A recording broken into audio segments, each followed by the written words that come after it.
Hi, Gary Stearman. Welcome to Prophecy Watchers. Pleased to have in studio with me today, Dr. Larry Ollison. And welcome to Prophecy Watchers. It's good to be here again, Gary. Larry has written a number of books, done some DVDs. By the way, not only is he an author, he's written The Paradise of God. He's a lecturer, and we have his lectures on video. And he lectures essentially on the reality of redemption. That is, the entire universe being created by God for a purpose, and the whole magnificent picture that is to be found in the Bible. And you do a great job of conveying this. I love the way you teach. Well, thank you. By the way, he's going to be one of our presenters at the next Prophecy Forum. Of course, that is October 12th through 14th, the second annual Prophecy Forum right here in the Oklahoma City area, and we're glad to have you with us. It's good to be here as always. Hi, Gary Stearman with a very special announcement from Prophecy Watchers. Bob Ulrich, we've got a lot to talk about. We do. It's an exciting time to be alive as the prophecies of the Bible come to pass right before our eyes. Have a big conference coming up, October 12th through 14th. We're going to be celebrating the 70th anniversary of Israel at the second annual Blessed Hope Prophecy Forum at the Embassy Suites Hotel in Norman, Oklahoma, October 12th through 14th. You can register for the event at prophecywatchers.com or call us toll-free at the phone number on your screen.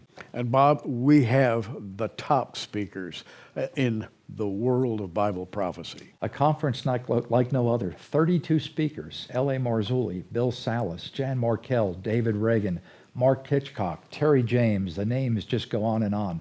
32 speakers in one event. Not much time. You need to register now. Gary Stearman for Prophecy Watchers saying, see you there.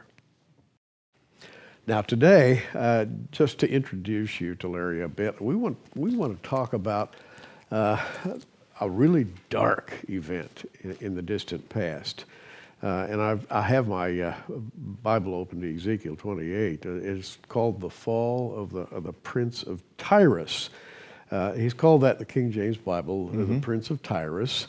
And on earth, the Prince of Tyre was a big time, if you will, monetary mogul and a very powerful man. But he had if you will, a heavenly counterpart, a very evil man. And what do we know about that evil man who lived in the heavens? Well, that evil man was actually a cherub named Lucifer. And he was perfect when he was created. You know, the Bible says he was perfect in all of his ways until iniquity was found in him. And basically, he gathered together a rebellion against God. 1/3 of the angels in heaven followed him. You know, he's a liar. You know, Jesus said in John 8:44, he's a liar. And this may sound like an oxymoron, but you could almost say he's a very good liar. Ooh. And he would have to be in order to convince 1/3 of the heavenly host to follow him, for them to believe that he could somehow overthrow God and become the ruler of all existence.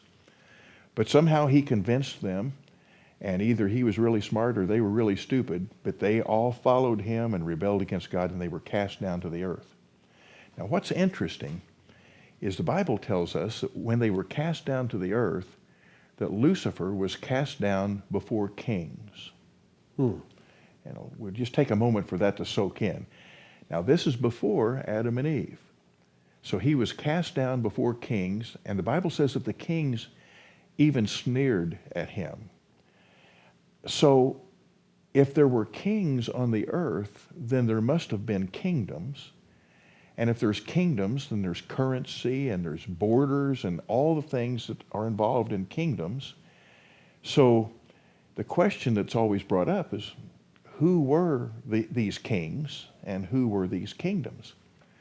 Now, the Bible also says in another place that Lucifer was involved in trading and commerce with these kings, and that he didn't trade fairly, that there was inequity in his commerce.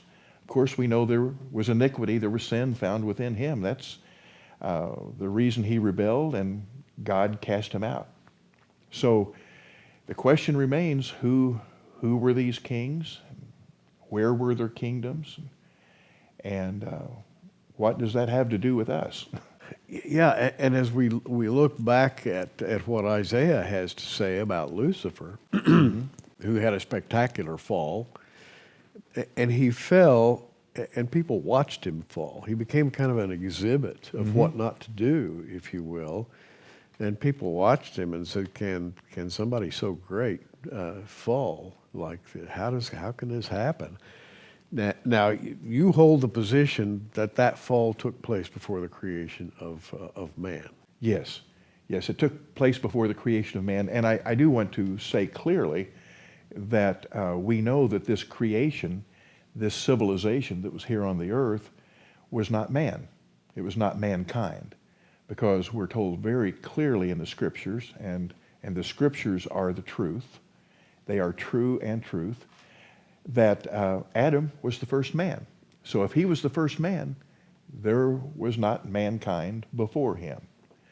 Now, this fall that Lucifer encountered, Jesus was talking with his disciples one day, and he made this statement. He just inserted this statement into the conversation. He said, "I saw Satan fall from heaven like lightning." So it must have been a very dramatic casting out party that was there for Lucifer. And when he was cast down to the earth, those that he was cast down in front of him sneered at him. They realized that they had been taken by him. Now, as we put this whole story together, we develop a character pattern. This man called Lucifer or Satan or the devil or whatever you want to call him, he appears again in the New Testament to Jesus, tempting Jesus. And what's always interested me, Larry, is that when he appears to Jesus, Jesus accepts his authority, allows him to make his terrible presentation without interrupting him. And what Lucifer is doing is offering Jesus the earth. I can give you this whole place, and you'll be the ruler of the whole place. So at that point, he apparently still had some rights. He still has some power. We know that because the Scripture says that we have been given authority over all the power of the enemy. So for a Christian to read that in the New Testament, that we've been given authority over all the power of the enemy, if the enemy had no power, we wouldn't need authority over it. That's true. So there is some power that he has, although his power has always been subject to the power of God. God has never given up his throne. And keep in mind, when Lucifer was talking to Jesus, he's a liar. And there's no truth in him, according to Jesus. Well, let's talk now for a minute about the connection, this giant connection between the fall of Lucifer and the whole redemptive story. If, as you're saying, this incredible collapse took place prior to the creation of man, man then was created, I guess, as if you will, a cure to the problem. A new strain of beings to inhabit planet Earth and to glorify God. And that was to solve a long-standing problem that already existed.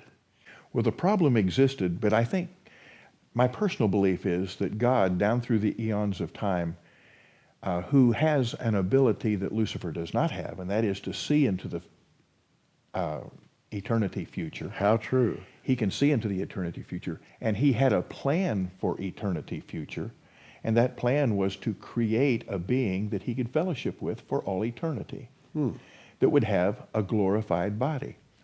And he put everything into place for this ultimate creation that would be the trophy of his grace in the future. And as he's putting everything into place, he creates the heavens and the earth, and he creates angels. And according to the Scripture, angels in the book of Hebrews, the writer of Hebrews, which I believe is Paul, by the way, the writer of Hebrews said, "Are they not all ministering spirits sent forth to minister for those who will inherit salvation?" Well, that's us. That's the church. Yeah. So part of their existence was to minister to the ultimate creation that God was going to create to be with him for all eternity. In fact, it's recorded in Psalms. One of the angels, when they saw this creation taking place, said, "Who is this man that you are mindful of him?" In other words, God, why are you thinking so much about this new creation, mankind? So Satan rebelled out of his place. He was never created to be in the likeness and image of God. He was never created to be an inheritor of salvation. But he rebelled, and for that he got cast down. And from that point on, he hated everything God loved. And everything that God loved and put into motion, Satan attempted to destroy it. I'm glad you said what you just did. It has to do with love. I love to use that word, First, Second, and Third John. I love to read the epistles of John because they talk all about love. And in fact, he uses the statement a couple of times, God is love. When John writes about love, he does it on the authority of having walked with the Lord on earth. And he knew absolutely what love was because he had experienced the love of Christ personally. But to write those three words, God is love, that is a miracle. The fact that the creator of heaven and earth is characterized as love always boggles my mind. How can such things be? As great as God is, his love is magnified even more in the fact that he sent his son to die for us. With the magnitude of God in the universe, when we say that God created everything, the reality of everything is almost incomprehensible. I was watching the NASA channel the other day on television, and the scientist came on who studied the brain activity of people. And he said there's two things that man can know, but he doesn't comprehend. He can know that there's no end to the universe, and he can know that there's no end to eternity past. He can know that, but he can't comprehend it. That's because we have limitations. Within our physical thinking and our physical bodies, we have limitations. But we serve an unlimited God. So his ways are higher than our ways, yes, but his love is so much greater than we can even comprehend, that he would spend all eternity putting a plan together so that we could be with him.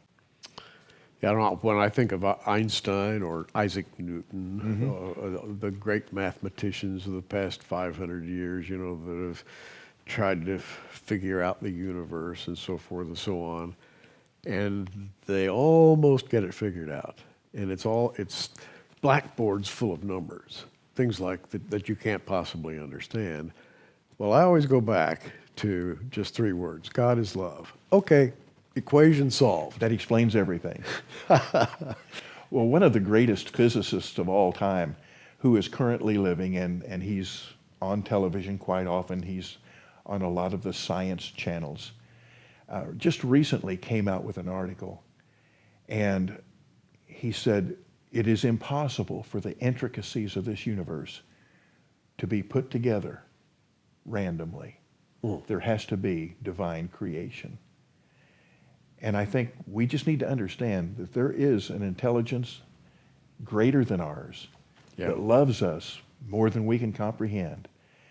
And that all we have to do is receive him and his son, and we can spend all eternity with him. Wow. It's almost hard to believe, isn't it? It is, but we try to make it easy to believe, because it's the easiest thing in the world to believe if you simply believe that God is love. God is love. There it is. Dr. Larry Ollison, thanks for coming by today. Thank you. And I've enjoyed getting to know him on this particular trip. I'll tell you all about him a bit later. I'm Gary Stearman. Hey, you keep watching. We are. Thanks for joining us on Prophecy Watchers. You can find us on the web at prophecywatchers.com, where you can sign up for our free email newsletter, or follow us at facebook.com/prophecywatchers. In the meantime, keep watching, everybody, and we'll see you soon.